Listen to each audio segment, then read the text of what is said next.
अस्सलाम वालेकुम। उम्मीद और दुआ है कि सब खैरियत से होंगे। अल्लाह ताला सबको अपने हिफ्ज़-ओ-मान में रखे, आमीन सुम्मा आमीन। जैसा कि आपको पता है कि ईद उल अज़हा जो है वो करीब है और उसकी तैयारियां और उसके जो मामलात हैं वो भी ज़ोर शोर से जारी हैं। और अल्लाह ताला जो जिस लेवल की, जिस तरह की, जितनी इस्तिताअत के साथ जो कुर्बानी करे, अल्लाह ताला उसकी कुर्बानी कबूल फरमाए, आमीन सुम्मा आमीन। एक चीज़ थोड़ी सी जो कि हर किसी से मैटर करती है और हर किसी के साथ जुड़ी हुई है, तो उसको थोड़ा सा एक डिस्कस करते हैं और थोड़ा सा उसके लिए एक मैसेज है। वो ये कि जब हम लोग कुर्बानी करते हैं, और हमने पहले भी, बल्कि मैं आपको बताऊं कि हमने एक लास्ट मैसेज भी किया था जो कि कुर्बानी के जानवरों को खड़ा करना है, उनको जहां हम बांधते हैं उसके हिसाब से साइड लाइन डिस्टर्ब ना हो, रोड ना ख़राब हो, रोड डिस्टर्ब ना हो, रोड को किसी तरह से ब्लॉक ना किया जाए।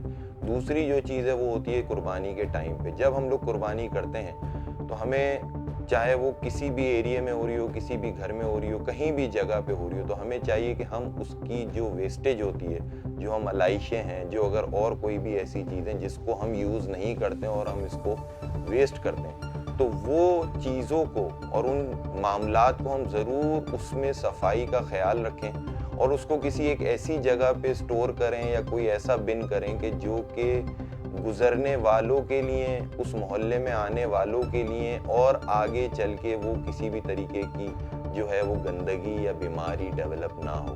तो कोशिश किया करें कि उसको जो है वो बेहतरीन से बेहतरीन, जिस तरह से कुर्बानी करते हैं तो कुर्बानी के बाद के मामलात को भी उसी तरह से निभाएं, क्योंकि ये भी एक तरीके से ज़रूरी है और इसका भी बहुत ज़्यादा ख्याल रखना चाहिए। Thank you. वॉन कराची की वीडियोस देखने के लिए हमारा चैनल सब्सक्राइब कीजिए और बेल के आइकन को क्लिक कीजिए ताकि आप हमारी तमाम आने वाली वीडियो से बाखबर रह सकें।